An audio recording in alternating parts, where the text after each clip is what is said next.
Studies Section 14. Accounting for Inflation. Introduction.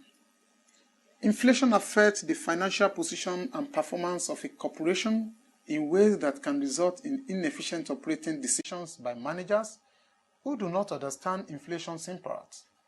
Inflation can also lead to misinterpretations of financial statements and disclosures by shareholders who may demand increased dividends based on an inflated income, or by employees who may demand greater wages.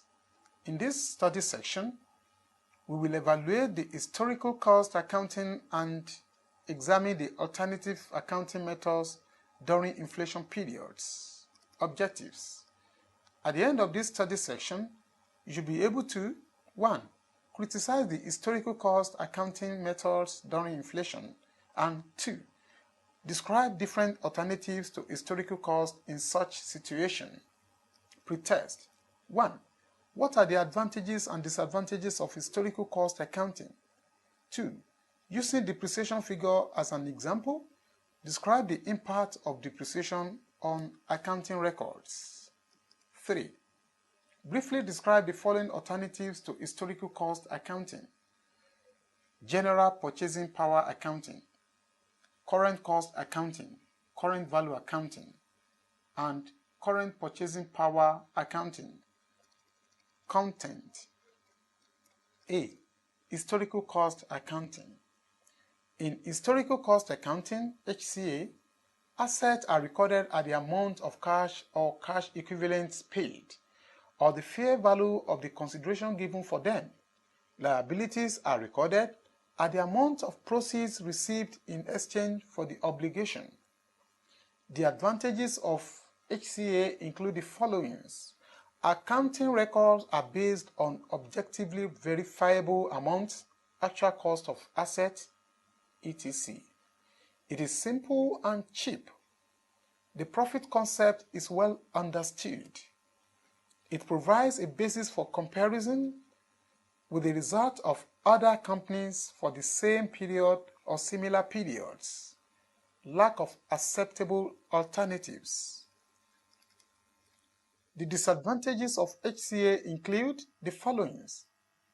It overstates profits when prices are rising through inflation. It maintains financial capital but does not maintain physical capital.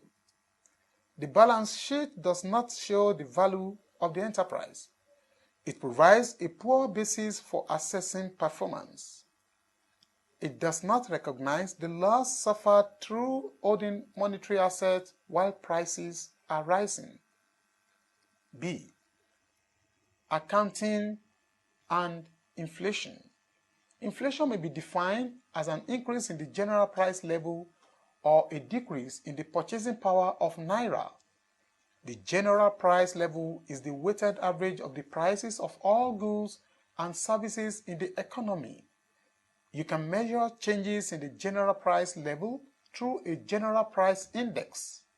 The most widely recognized measure of the general price level is the Consumer Price Index, CPI. During times of inflation, financial assets and liabilities lose value as the purchasing power of the local currency decreases. Non-monetary assets also become misrepresented as current sales revenue is matched against inventory purchased several months earlier, or fixed assets are valued and depreciation written off based on historical values. Consequently, these problems could lead to overstatement of income and liquidity problems for the corporation. C. Impact of inflation on accounting records. Traditionally, we prepare accounts based on the so-called historical cost convention. This means that we record items at their actual historical cost without making adjustment on charge in price level.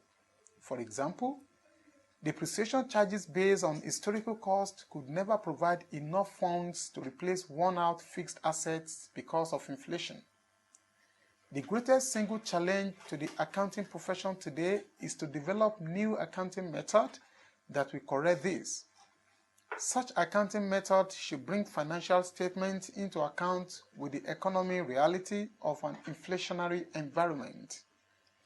Impact on depreciation.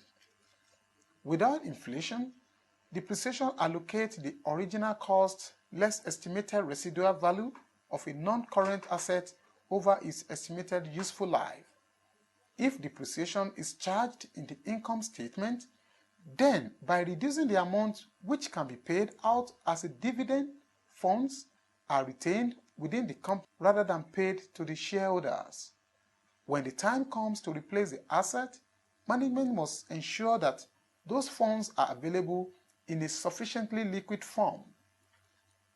With inflation, the depreciation charge is based on the original cost of the asset measured in terms of historical cost, whereas the revenues against which depreciation is matched and measured in terms of current cost. The profit figure we calculate is not meaningful as it ignores price changes which have taken place since the asset was purchased. Although the concept of depreciation ensures that the capital of the enterprise is maintained intact in monetary terms, it does not ensure that the capital of the enterprise is maintained intact in real terms.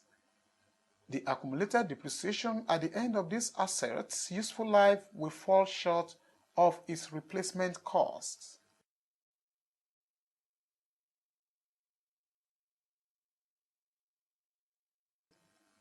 Impact on stock and cost of sales. With inflation, inventory valued on a historical cost basis using the FIFO method means that the real profits of the enterprise are overstated since sales in current terms are matched with cost of sales in historical terms. If the company distributed the whole of its historical cost profits, it will not be maintaining the capital of the enterprise intact in real terms. Under a historical cost-based system of accounting, inflation leads to two basic problems. First, many of the historical numbers appearing on financial statements are not economically relevant because prices have changed since they were incurred. Second, since the numbers on financial statements represent naira expended at different points of time and in turn embody different amounts of purchasing power, they are simply not additive. Hence, adding cash of 10,000 naira held on December 31, 2008 with 10,000 naira representing the cost of land acquired in 1975 when the price level was significantly lower is a dubious operation because of the significantly different amount of purchasing power represented by the two numbers. By adding naira amounts that represent different amounts of purchasing power, the resulting sum is misleading as we'll be adding 10,000 naira to $10,000 to get a total of 20,000. Likewise, subtracting naira amounts that represent different amounts of purchasing power may result in an apparent capital gain, which is actually a capital loss. If a building purchased in 1917 for 20,000 naira is sold in 2008 for 200,000 naira, when its replacement cost is 300,000 naira, the apparent gain of 180,000 naira is illusory. D. History of inflation accounting. Accountants in the United Kingdom and the United States have discussed the effect of inflation on financial statements since the early 90s, beginning with index number theory and purchasing power.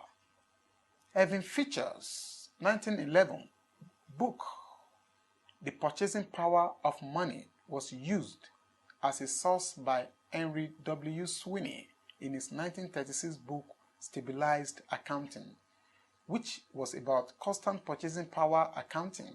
This model by Sweeney was used by the American Institute of Certified Public Accountants for their 1963 research study, ARX6, reporting the financial effects of price level changes. and later used by the Accounting Principles Board, USA, the Financial Standards Board, USA, and the Accounting Standards Steering Committee, UK, Sweeney advocated using a price index that covers everything in the gross national product. In March 1979, the Financial Accounting Standards Board, FASB, wrote Constant Dollar Accounting, which advocated using the Consumer Price Index for all urban consumers, CPI, to adjust account because it is calculated every month.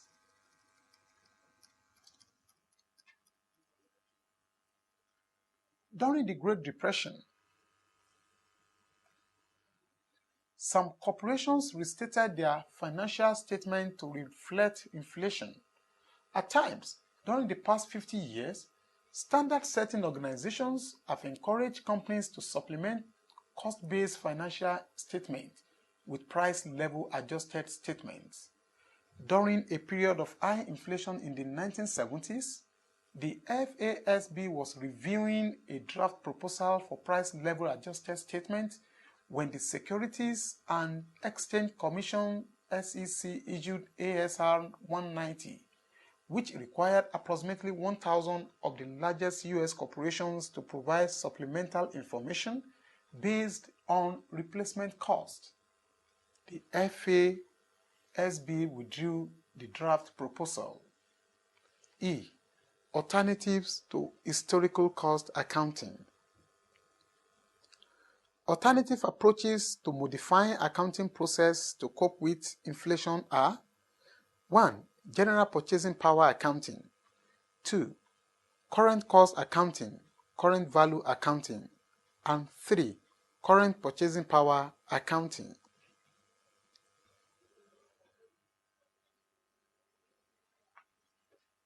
General purchasing power accounting.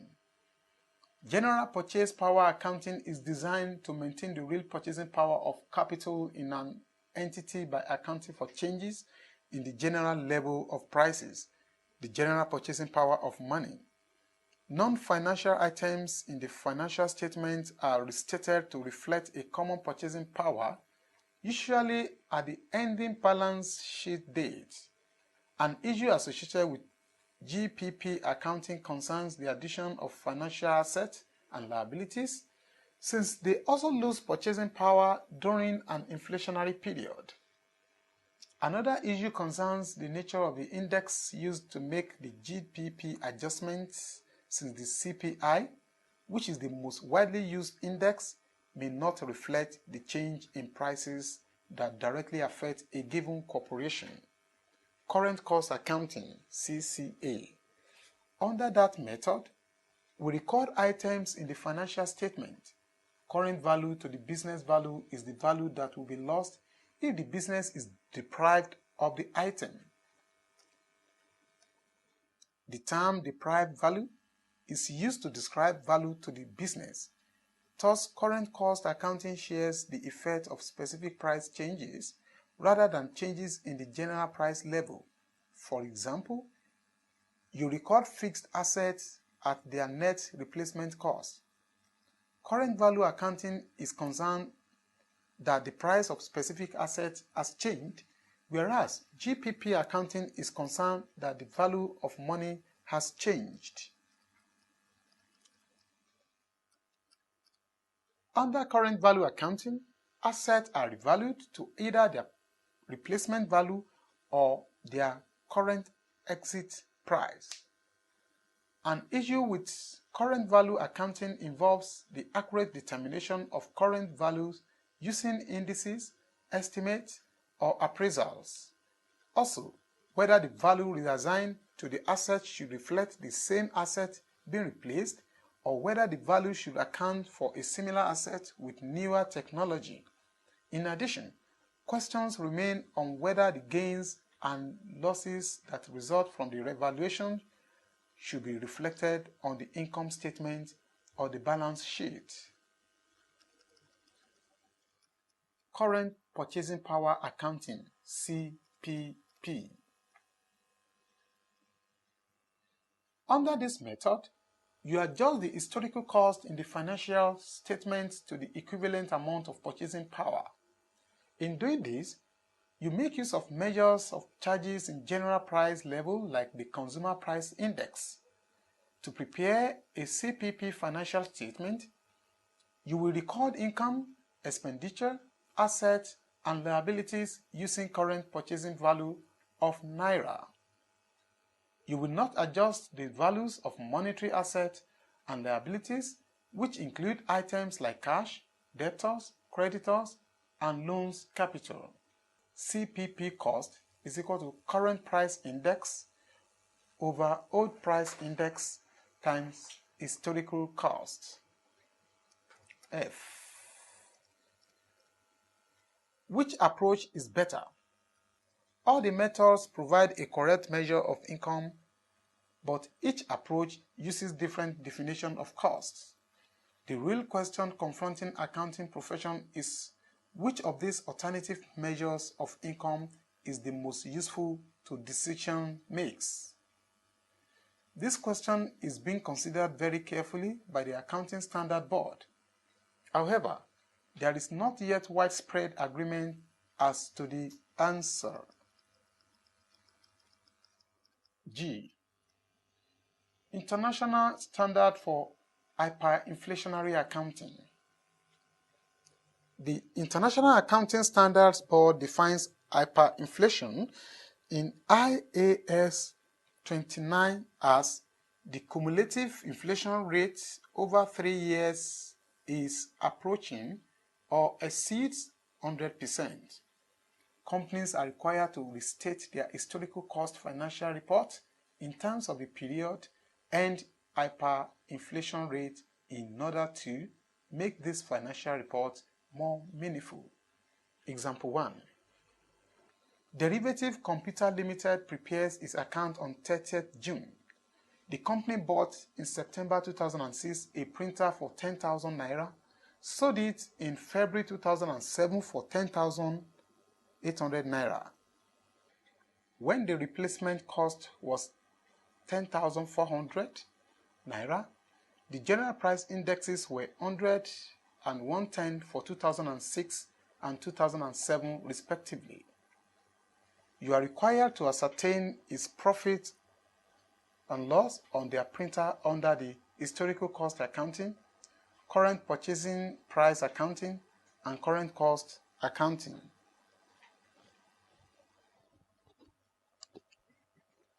Solution. Historical cost accounting. Sales, 10,800. Cost of goods sold, 10,000. Profit, 800. Current purchasing price accounting. Sales, 10,800. Cost of goods sold, 110 over 100 times 10,000, 11,000. Loss, 200. Current cost accounting. Sales, 10,800.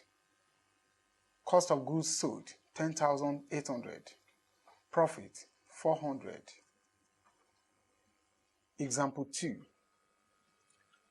Hamiltonian Enterprise provides for depreciation of 60,000 in 2006 when net operating income before charging depreciation was 66,000.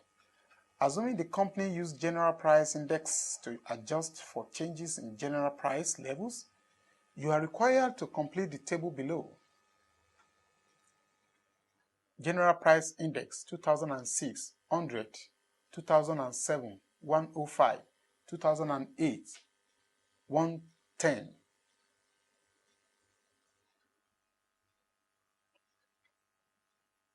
Revenue 2006 66,000, 2007 72,604, 2008 79,862. Total 218,466.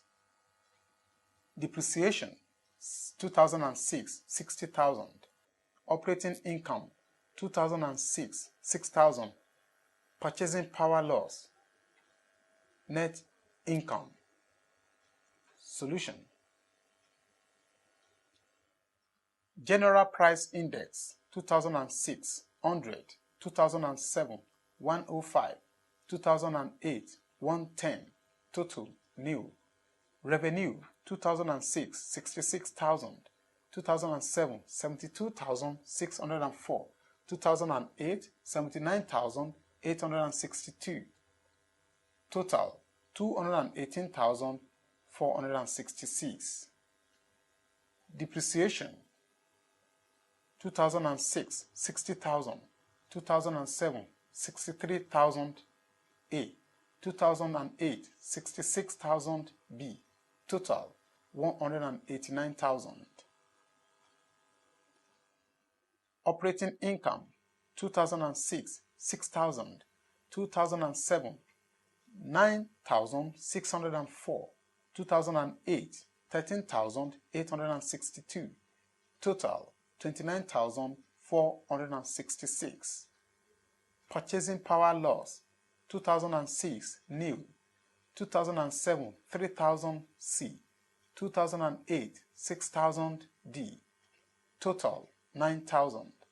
Net income 2006 6,000, 2007 6,604, 2008 7,862, total 20,466. Where A 60,000 times 105 over 100 is equal to 63,000. B 60,000 times 110 over 100 is equal to 66,000. C 60,000 times 105 over 100 minus 60,000 is equal to 3,000. D 126,000 times 110 over 100 minus 126,000 is equal to 6,000. Summary. Accountants in the United Kingdom and the United States have discussed the effect of inflation on financial statements since the early 90s. Accountants in the United Kingdom and the United States have discussed the effect of inflation on financial statements since the early 1900s. During times of inflation, financial assets and liabilities lose value as the purchasing power of the local currency decreases. With inflation, many of the historical numbers appearing on financial statements are not economically relevant because prices have changed since they were incurred. Second, since the numbers on financial statements represent naira expended at different points of time and in turn embody different amounts of purchasing power, they are simply not additive. Alternative approaches to modifying accounting process to cope with inflation are general purchasing power accounting, current cost accounting, current value accounting, and current purchasing power accounting. All these methods provide a correct measure of income, but each approach uses different definition of costs. This is the end of Studies Section 14. Thanks for listening.